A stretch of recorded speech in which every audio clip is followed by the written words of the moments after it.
할렐루야. 네, 한 주간 동안 잘 지내셨지요? 부활의 은혜를 누리는 삶, 부활의 은혜를 누리는 삶, 이런 제목으로 같이 은혜 나누도록 하겠습니다. 전도 무용론이라고 여러분 들어보셨습니까? 아무리 열심히 전도해도 소용없더라, 이런 겁니다. 열심히 전도 훈련을 시켜서 내보냈는데 열매가 전혀 없더라, 이것입니다. 왜 그럴까요? 초대교회에는 훨씬 더 많은 박해가 있었음에도 전도하면 열매가 있었습니다.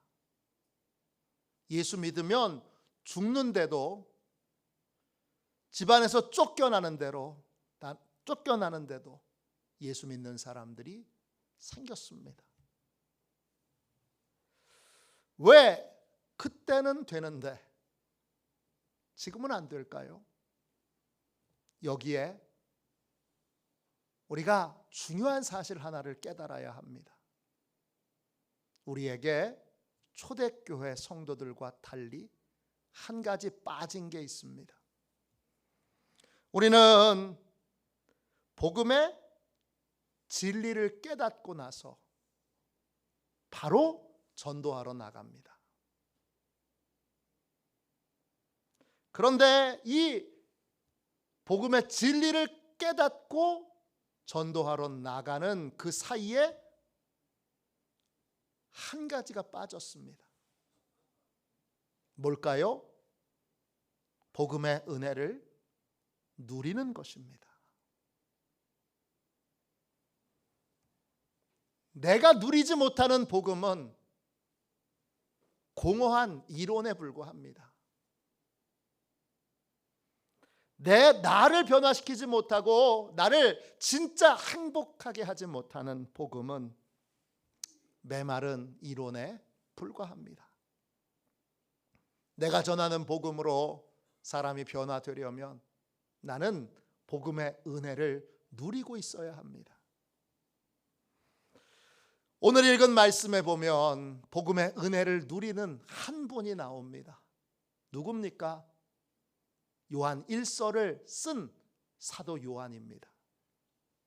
사도 요한은 이런 고백을 합니다. 1장 1절 말씀을 보세요. 태초부터 있는 생명의 말씀에 관하여는 우리가 들은 바요, 눈으로 본 바요, 자세히 보고 우리의 손으로 만진 바라. 요한에게 복음은 예수 그리스도이십니다. 그분을 생명의 말씀이라고 불렀습니다. 살아있는 말씀, 그분이 예수 그리스도이신데 요한은 생생하게 그렇게 살아있는 교제를 나누고 있습니다. 물론 실제로 예수님을 보기도 하고 손으로 만져보기도 했지만 예수님이 지금은 부활해 계시고 하나님 보좌 우편에 앉아 계신 상황에서도 요한은 고백합니다. 나는 예수님을 매일 듣고 눈으로 보고 손으로 만집니다. 그만큼 생생한 교제를 하고 있다는 뜻입니다. 매일매일 예수 그리스도와 교제하는 삶을 살고 있으니까, 그 교제가 살아있으니까 예수님이 매일매일 새롭게 느껴지고 예수 그리스도를 날마다 새롭게 만나게 됩니다. 1장 2절 보세요. 이 생명이 나타내신 바 된지라. 이 영원한 생명을 우리가 보았고 증언하여 너희에게 전하노니 이는 아버지와 함께 계시다가 우리에게 나타내신 바 된 이시니라. 요한은 자신이 만난 예수 그리스도를 전합니다. 그는 자신이 생생하게 체험한 예수 그리스도를 전합니다. 그가 만난 예수 그리스도는 하나님이십니다. 1장 3절입니다. 우리가 보고 들은 바를 너희에게도 전함은 너희로 우리와 사귐이 있게 하려 함이니 우리의 사귐은 아버지와 그의 아들 예수 그리스도와 더불어 누림이라. 복음을 누린다는 건 뭡니까? 복음의 은혜를 누린다는 건 예수 그리스도와의 사귐을 누리는 것입니다. 이 사귐이 없는 인생은 복음의 공허한 이론이나 딱딱한 그러한 이론을 전하는 사람일 뿐입니다. 이론으로는 사람이 안 바뀝니다. 지금 여러분은 복음의 은혜를 누리고 계십니까? 복음의 은혜를 누린다는 거 구체적으로 뭡니까? 예수 그리스도하고 사귀는 겁니다. 젊은이들이 서로 좋아하는 감정을 느끼다가 고백하고 사귀게 됩니다. 우리 사귀어. 그러면 특별한 관계가 되는 겁니다. 그리고 사귀다가 결혼하게 되죠. 우리 사귀어. 여러분, 예수 그리스도와 사귀고 계십니까? 예배당 안에서 예배 드리는 거 말고 일상의 삶에서 예수 그리스도와 사귀고 계십니까? 사귄다 이 말이 헬라어로 코이노니아입니다. 여러 의미가 있는데 핵심의 의미는 뭐냐 하면 짐을 서로 나눠지는 겁니다. 내 짐은 주님이 짊어져 주시고 주님 짐은 내가 짊어지는 겁니다. 누가 이득입니까? 말할 필요 없이 우리가 이득이죠. 왜냐? 우리는 능력이 별로 없습니다.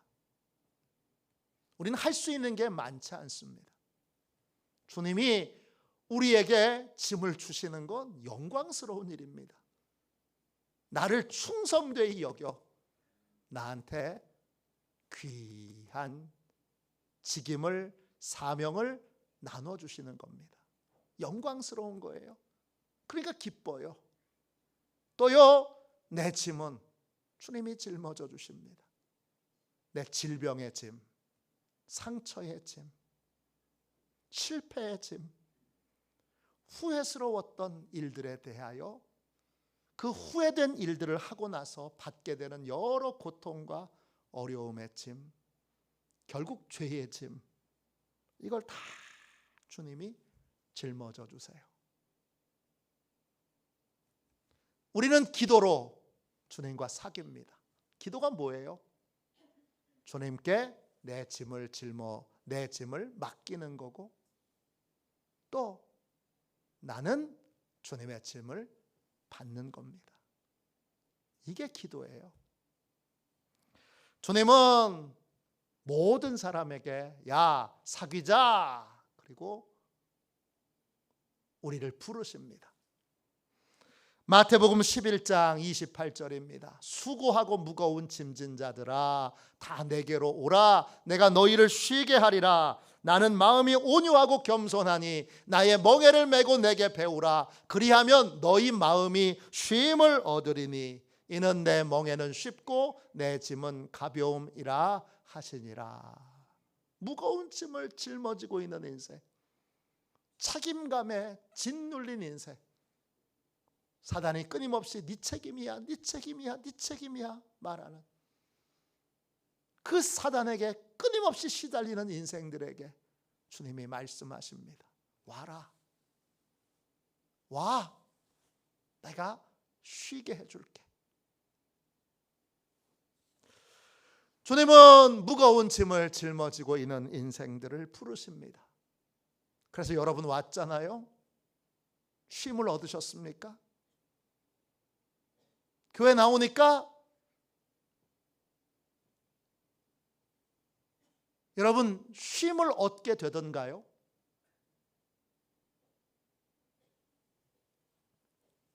교회 나와도 쉬지 못하는 분이 있습니다. 왜 그렇죠? 쉬는 방법을 몰라서 그렇습니다. 쉬는 방법이 뭡니까? 주님이 말씀하셨어요. 쉬는 방법은 나의 멍에를 메고 내게 배우라 그러셨어요. 내가 가지고 있는 짐도 많은데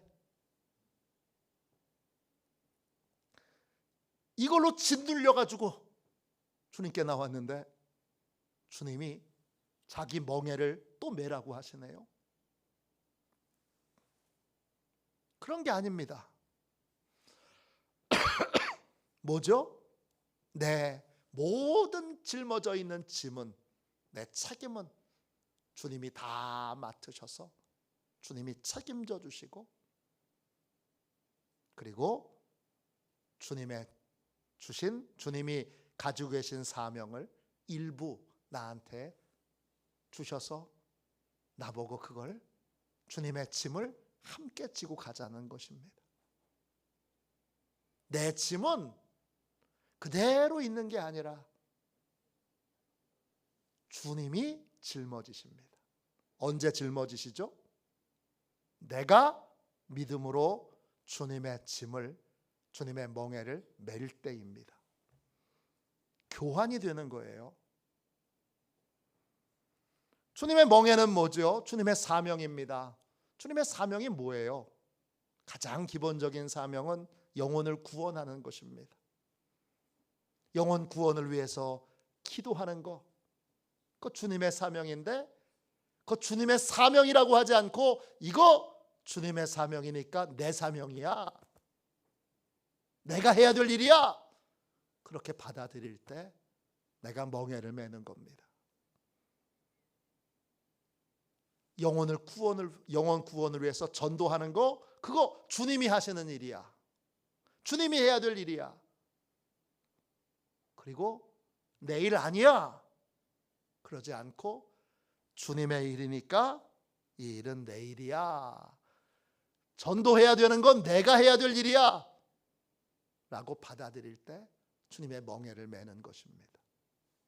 그때 주님이, 내가 믿음으로 주님의 멍에를 맬 때 주님이 내 모든 문제에 대하여, 고통에 대하여, 상처에 대해서, 아픔에 대해서 내 멍에를, 내 짐을 주님이 져주시는 것입니다. 또 주님의 사명은 뭐죠? 교회를 건강한 교회로 세워가는 것입니다. 교회를 건강하게 세우는 일, 그 목사님이 하시는 일이야, 장로님이 하시는 일이야, 가 아니라 그거 주님이 하셔야 될 일이니까 그 일은 내 일이야, 이렇게 교회를 건강하게 복되게 세워가는 일들을 내 일이라고 받아들이고, 교회를 세우기 위해 때때로 상처나는 일을 만나도 참고, 또 기분 나쁜 일이 있어도 견디고, 또 교회를 건강하게 세우기 위하여 협력하고 순종하고 나를 쳐서 복종시키는 그 삶, 교회를 세우는 일은, 화도 시온 교회를 세우는 일은 내 일이야 라고 받아들일 때, 그때 주님이 나의 짐을 다 져주시는 것입니다. 이게 복음을 누리는 겁니다. 이게 은혜를 누리는 거고, 주님은 지금 부활하셔서 하나님 보좌 우편에 계시고 생생하게 살아 계십니다. 복음의 은혜는 곧 부활의 은혜입니다. 부활하신 주님과 이런 사귐이 매일매일 삶에서 일어나는 것, 기도할 때마다 속상한 거 주님께 또 맡기고, 또 맡기고, 또 맡기고, 또 맡기고, 또 맡기고, 그리고 주님이 하라고 하시는 일들은 내가 짊어지고, 이 삶을 사는 것이 부활의 은혜를 누리는 삶입니다. 부활의 은혜를 누리고 계십니까?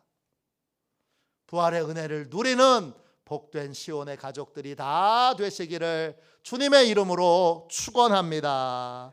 그럼 구체적인 게 필요하잖아요. 여기까지는 알겠어요? 원리예요. 이거는 구체적으로 부활의 은혜를 누리려면 그럼 어떻게 해야 됩니까? 첫 번째, 주님의 말씀이 가장 좋은 것임을 믿어야 합니다. 이런 믿음으로 살아야 돼요. 오늘 1장 1절을 다시 읽어보겠습니다. 태초부터 있는 생명의 말씀에 관하여는 우리가 들은 바요, 눈으로 본 바요, 자세히 보고 우리의 손으로 만진 바라 그랬습니다.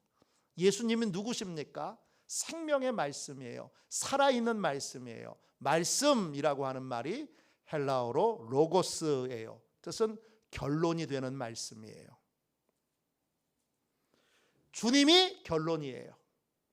주님의 말씀이 결론이에요. 결론이 뭐죠? 가장 좋은 선택이라는 거예요. 가장 좋은 선택, 가장 좋은 결정이 바로 주님이에요. 그래서 주님의 말씀이에요. 이걸 믿는 거예요. 주님이 선택하시고 결정하신 것이 가장 좋은 것이다. 주님이 결정하시고 선택하신 것은 후회가 없다. 무엇이든지 주님의 뜻대로 해야 한다. 이것이 바로 생명의 말씀을 받아들인 성도의 태도입니다. 이 사실을 믿어야 됩니다. 그래서 무엇이든지 내 뜻이 아니라 주님의 뜻대로 되길 원해야 되고, 내 뜻이 아닌 주님의 뜻이 이루어질 때 기뻐하고 감사하고 좋아해야 합니다. 그런데 많은 성도들이 5분 앞에 있는 일도 모르는 내 뜻대로 되기만을 원합니다. 그래서는 복음의 은혜를 누릴 수 없습니다. 무엇이든지 주님의 뜻대로 되도록, 주님의 뜻대로 되기를 원해야 되고, 주님의 뜻대로 될 때 가장 좋은 것임을 인정하고 믿어야 됩니다. 그런데 왜 주님의 뜻이 좋은지 모를 때가 있습니다. 아무리 생각해봐도 이게 왜 좋은지 모릅니다. 그럴 땐 어떻게 해야 되죠? 무조건 믿고 따라야 되나요? 아닙니다. 야, 넌 모르니까 잠자고 따라와. 주님은 그러지 않으세요. 어떻게 해야 되죠? 주님께 물어보면 됩니다. 주님, 제가 보기에는 아닌데요. 주님, 제가 보기에는 좋아 보이지 않는데요. 불순종하기 위해서 묻는 것이 아니라 순종하기 위해서 묻고, 주님의 결정과 선택이 가장 좋은 것임을 믿기 위하여 물을 때 주님은 반드시 우리에게 친절하게 알려주십니다. 야고보서 1장 5절입니다. 너희 중에 누구든지 지혜가 부족하거든 모든 사람에게 후히 주시고 꾸짖지 아니하시는 하나님께 구하라. 그리하면 주시리라. 왜 그 선택이 좋은지, 왜 그 결정이 좋은지 모를 때가 있습니다. 그때는 주님께 물어보면 됩니다. 그러면 주님은 후히 주시고 꾸짖지 않으십니다. 몇 번을 물어봐도 그때마다 온유하고 겸손하게 대답해 주십니다. 박리부가 사모님이 쓰신 책 기도를 송두리째 바꾸신 예수 그리스도. 박리부가 사모님은 소개해드린 대로 유기성 목사님의 사모님이십니다. 이 책에 이런 간증이 나옵니다. 어느 해 7월에 부산에서 여선교회 집회가 있었습니다. 그 강사로 박리부가 사모님이 가게 됐습니다. 집회 시작하는 날 비가 억수같이 쏟아졌습니다. 마중을 나온 사모님이 비 때문에 사람들이 많이 오지 않을 것 같아서 걱정입니다. 그렇게 고백했어요. 강사로 오신 박리부가 사모님도 그게 걱정이었어요. 오전 집회를 마치고 몇몇 분을 만나게 됐는데 몇몇 분이 눈물이 그렁그렁한 채 은혜를 많이 받은 표정으로 그런 고백을 하는 거예요. 사모님, 저는요 비가 와서 참석할 수 있었어요. 시장에 장사하는 분인데 시장 전체가 쉬어야 쉴 수 있어요. 근데 비가 오늘 너무 많이 와서 시장 전체가 쉬기로 결정했다는 거예요. 그래서 집회에 참석할 수 있었다는 겁니다. 또 어떤 분은 이런 고백을 합니다. 공장에서 일을 하는데 비가 너무 많이 와서 오늘 공장 가동이 어려우니까 쉽시다. 그렇게 연락이 와서 집회에 참석할 수 있었다는 거예요. 비가 많이 오면 많은 사람이 못 오겠지. 이건 내 생각이고, 비가 와야만 꼭 참석할 수 있는 사람이 있습니다. 이게 주님의 뜻이에요. 이걸 깨닫고 그날부터 사모님은 기도를 다르게 하기로 했습니다. 이전에는 주일 아침에 비가 내리면 이렇게 기도했습니다. 비가 오는데 교인들이 교회 오기에 어려움이 없게 해주세요. 이 기도는 내가 보기에 옳은 기도입니다. 내가 보기에 좋은 기도입니다. 근데 그날 이후로는 기도를 바꿨습니다. 비를 내리실 때에는 특별한 이유가 있겠지. 그렇게 생각하고 이렇게 기도합니다. 비가 오기 때문에 오늘 교회에 올 수 있는 교우들이 있습니다. 그분들이 오늘 예배를 통해 말씀을 통해 주님을 만나고 주님이 주시는 힘을 얻고 위로받게 해주세요. 기도가 바뀌었습니다. 어떤 일을 만나든지 주님의 선한 뜻이 있겠지. 주님이 이렇게 결정하시고 이렇게 하신 데에는 선하고 복된 뜻이 있겠지 믿고, 주님의 선택과 결정은 가장 좋은 것이고 항상 좋은 것이라는 걸 인정하고 고백하는 것, 이게 여러분 복음의 은혜를 누리는 삶의 첫 번째 태도입니다. 미국에 가면 교인들과 목사님이 항상 이렇게 인사합니다. 필리핀에 가도 그렇게 인사하더라고요. 목사님이 이렇게 말합니다. God is good. 하나님은 좋은 분이십니다. 그러면 성도들이 대답합니다. All the time. 모든 시간 동안, 모든 순간마다 주님은 좋은 분이십니다. 또 목사님이 그 다음에 이렇게 인사합니다. All the time. 모든 시간에. 그럼 성도들이 대답합니다. God is good. 하나님은 좋은 분이십니다. 이게 복음을 누리게 하는 삶의 태도입니다. 모를 때는 물어보면 됩니다. 그래서 항상 주님의 선택과 결정은 항상 좋은 것, 항상 후회가 되지 않는 가장 좋은 것이라는 믿음을 유지하고 사는 것이 바로 복음의 은혜를 누리는 삶입니다. 이런 삶을 사시기를 주님의 이름으로 축원합니다. 두 번째, 부활의 은혜, 복음의 은혜를 누리려면 어떻게 해야 됩니까? 주님과의 교제하는 기쁨을 맛봐야 합니다. 여러분 1장 4절을 보세요. 오늘 읽지 않았는데 마지막 절에 이렇게 되어 있습니다. 1장 4절입니다.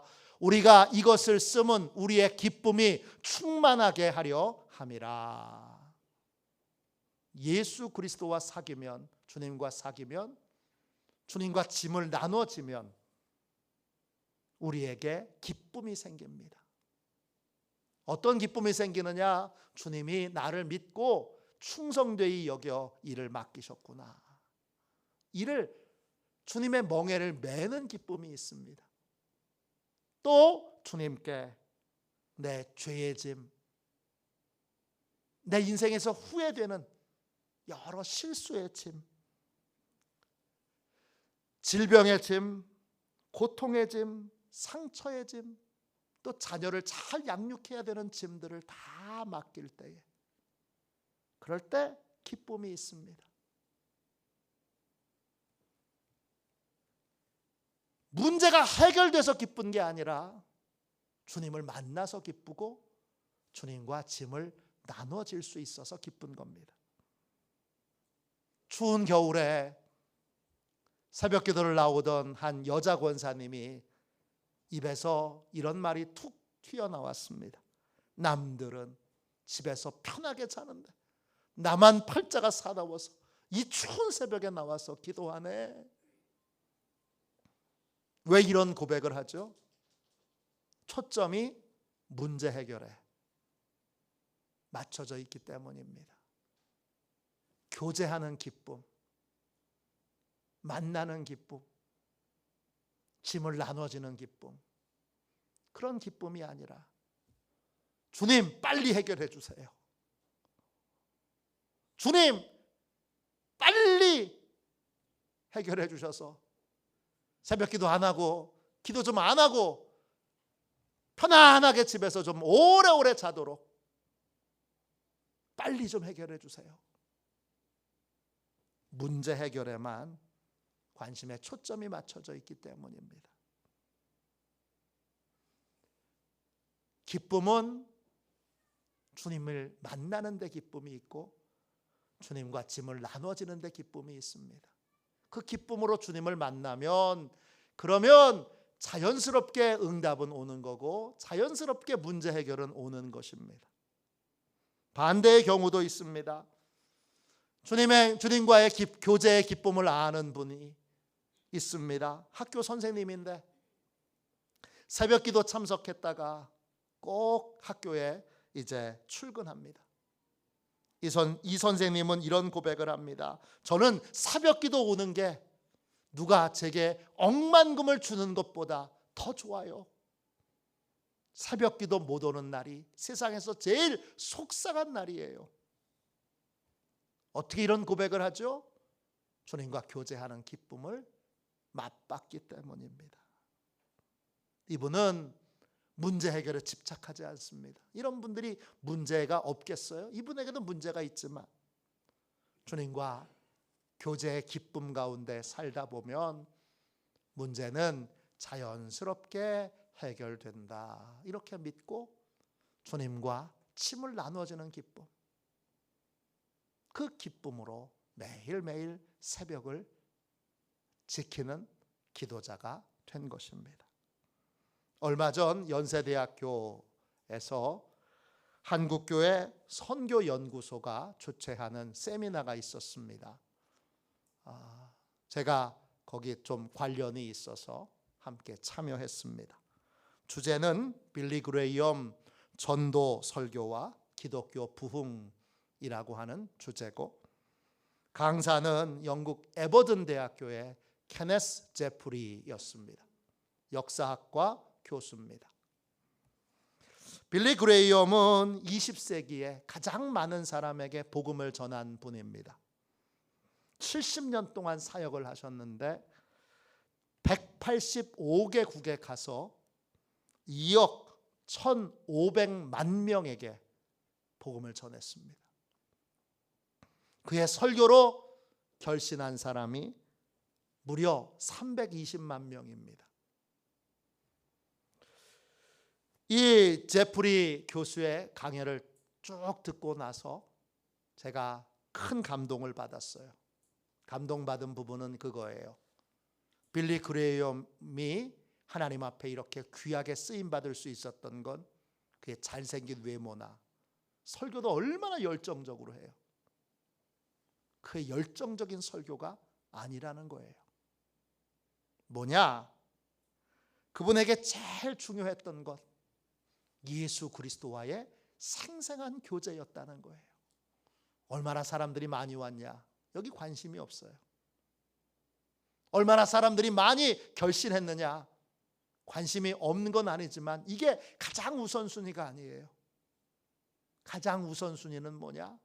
나의 주님 예수 그리스도와 매일 생생한 교제를 나누며 그분께 순종하는 삶을 사는 거예요. 이 생생한 교제가 빌리 그레이엄을 20세기 가장 위대한 전도자로 만들었던 겁니다. 제일 중요한 건 생생한 교제를 나누고 있느냐는 거예요. 그 교제의 기쁨을 누리고 있느냐는 거예요. 주님을 이용해서 문제 해결해야지, 이게 아니라 주님과 만나는 게 너무 좋고 주님과 내 무거운 짐을 나눠지는 것이 너무 행복한 거예요. 그 기쁨으로 살다 보면 문제는 저절로 해결되고 응답은 저절로 온다는 것입니다. 이 기쁨을 맛보는 것, 그게 바로 여러분 복음의 은혜를 누리는 삶이고 부활의 은혜를 누리는 삶입니다. 마지막 세 번째로 부활의 은혜를 누리려면 어떻게 해야 될까요? 주님과의 교제가 확장되는 기쁨을 맛봐야 합니다. 1장 3절 말씀을 다시 읽겠습니다. 우리가 보고 들은 바를 너희에게도 전함은 너희로 우리와 사귐이 있게 하려 함이니 우리의 사귐은 이 아버지와 그의 아들 예수 그리스도와 더불어 누림이라. 요한은 주님과 자신과의 사귐만, 그냥 그 주님과 남아의 사귐만 그렇게 강조했던 것이 아니라 그는 다른 사람도 주님과 교제를 나누고, 그리고 주님과 교제를 나누는 그 사람과 내가 함께 또 교제를 나누는 교제가 확장되는 것을 원했습니다. 이게 전도예요. 내가 주님과 생생한 교제를 나누며 기쁨을 누리고 있으면 저 사람도 이런 기쁨을 누렸으면 좋겠어. 그리고 저 사람에게 그 기쁨을 누릴 수 있도록 안내를 해주고, 그리고 그 사람과 내가 또 함께 교제를 나누는 것입니다. 사귀는 것입니다. 즉 주님과 짐을 나눠지는 것처럼 이제 주님과 교제하는 사람과 또 내가 서로 짐을 나눠지는 것입니다. 갈라디아서 5장 13절입니다. 오직 사랑으로 서로 종노릇하라. 무슨 뜻이에요? 서로 짐을 짊어지라는 거예요. 예수님이 발을 씻겨주신 다음에 제자들에게 이렇게 말씀하셨습니다. 요한복음 13장 14절입니다. 내가 주와 또는 선생이 되어 너희 발을 씻었으니 너희도 서로 발을 씻어주는 것이 옳으니라. 주님과 짐을 나눠줬다면 이제 교회 성도들과 짐을 나눠줘야 합니다. 속회에서 서로 짐을 나눠줘야 됩니다. 나눠지는 게 뭐죠? 기도해 주는 거예요. 기도의 짐을 내가 짊어지는 거예요. 내가 저 가정의 자녀들을 위해서 기도해야지. 아유, 우리 권사님이 믿지 않는 남편 때문에 저렇게 고생하는데 내가 저 남편 예수 믿도록 기도해야지. 아유, 재정적으로 저렇게 어려운데 내가 재정 회복을 위해서 기도해야지. 이게 짐을 나눠지는 겁니다. 그래서 이 교회 안에서 짐을 나눠지는 기쁨을 누리는 사람은 복음의 은혜를 충만하게 누릴 수 있게 됩니다. 주님과도 짐을 나눠지고, 그리고 교회 성도들과도 짐을 나눠집니다. 목사님과도 짐을 나눠지고, 내가 목사님을 위해서 늘 기도해야지. 목사님의 설교를 위해서 기도하고, 목사님의 가정을 위해서 기도하고, 목사님의 사역을 위해서 기도해야지. 이게 짐을 나눠지는 겁니다. 목사님은 또 성도들 신방하면서 각 가정에서 느꼈던 거, 체험했던 거 또 가지고 와서 그걸 짐을 짊어지고 주님께 구합니다. 주님, 아픈 성도들 고쳐주세요. 주님, 자녀들 속색이는 가정들, 자녀들 주님께로 돌아오게 해주세요. 남편 돌아오게 해주세요. 부모님 돌아오게 해주세요. 이렇게 짐을 나눠지고 함께 지고 그렇게 기도의 자리로 나아가는, 이것이 교제가 확장되는 것입니다. 그럴 때 기쁨이 배가 될 것입니다. 복음의 진리와 전도 사이에는 누림이 있어야 합니다. 누림이 없는 복음은 생명력을 잃은, 그저 껍데기만, 모양만 갖춘, 포장지만 있는 그러한, 여러분, 아무 능력을, 아무 위력을 발휘할 수 없는 딱딱한 이론에 불과합니다. 우리는 복음의 은혜를 누릴 수 있어야 됩니다. 누리는 건 부활하신 주님과 사귀는 거고, 그리고 부활하신 주님과 짐을 나눠지는 것입니다. 짐을 나눠질 때 우리는 항상 주님의 선택과 결정이 가장 좋은 것임을 믿어야 합니다. 주님과 교제하는 기쁨을 알아야 합니다. 그리고 그 교제가, 주님과의 교제가 교회로, 성도들로 확장돼야 합니다. 또 가정으로 확장돼야 합니다. 그러면 우리는 복음의 은혜를 충만하게 누리는 삶을 살게 됩니다. 자녀들에게 내가 복음의 은혜를 누리고 있지 못한데 아무리 복음을 전한들 내 표정에서 나는 힘들어, 나는 불행해, 나는 고통스러워, 나는 아픈데 복음의 기쁨을 조금도 누리지 못하고 있는데, 복음을 믿으면 기뻐, 아무리 얘기한들 듣겠습니까? 내가 먼저 복음의 은혜를 누리는 삶을 살아야 합니다. 교회에서 누리고, 그리고 개인적으로 누리고, 또 가정에서 누려야 합니다. 이 복음의 은혜를 충만히 누리는 저와 여러분이 되시기를 주님의 이름으로 축원합니다. 우리 이 시간 함께 찬송가 288장 1절만 2번 찬양하고 우리 뜨겁게 기도하도록 하겠습니다. 오늘